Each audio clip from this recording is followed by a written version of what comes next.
The 2003 Godzilla Tokyo SOS is a direct sequel to the previous film, Godzilla against Mechagodzilla, which that one is a reboot of the franchise and a sequel to the original 1954 Godzilla, but Godzilla Tokyo SOS is also a sequel to the 1961 Mothra, taking place exactly 43 years later. One of the main actors returns to reprise his role as the scientist who discovered the little fairy ladies on Infant Island.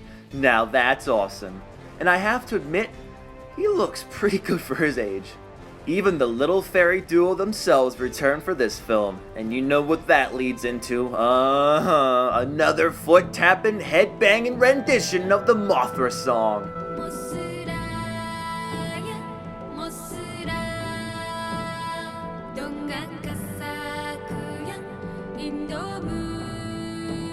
You gotta love it. Anyway, Mothra's demanding that the old 1954 Godzilla bones used to construct Mechagodzilla be returned to their resting grounds deep in the sea. She wants humanity to obey the laws of nature and not to mess with the dead. Leave them in peace. If Japan does not comply with her command, she will wage war on the world. I just can't see that happening. She ends up fighting alongside Mechagodzilla anyway. Guess Mothra doesn't have an evil bone in her body. Or on her body. Exoskeleton. Whatever.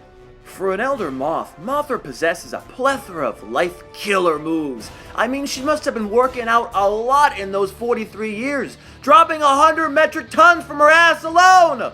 That's amazing. And she's still fantastic as ever in combat, conjuring up some fierce windstorms, which is typical of her.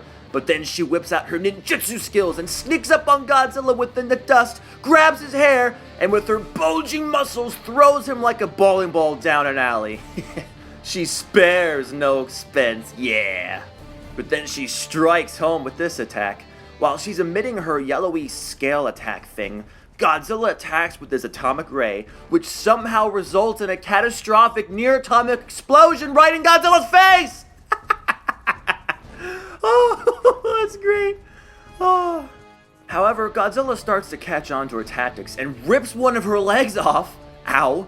And just when things start to look really bad, Mothra's twin next of kin awaken and scurry to fight alongside their mother. You've got the silky attack, oh yeah, and the classic chomping on the tail and Godzilla stupidly freaking out.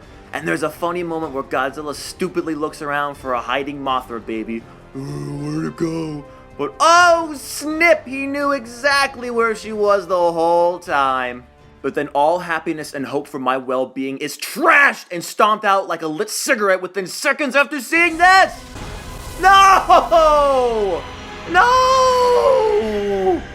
That's the most brutal and painful looking and sounding death I've ever bared witness to! And right in front of her own children!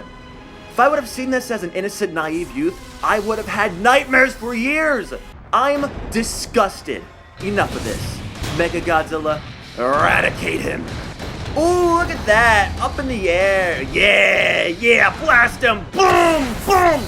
Ooh, look at this, do it, yeah! That's how it felt to me when you killed Mothra! You ripped my heart out! Wow, Mechagodzilla really F's him up. This is pretty cool. I apologize for the outburst and profane language, but with this film I tend to get wrapped up in my emotions!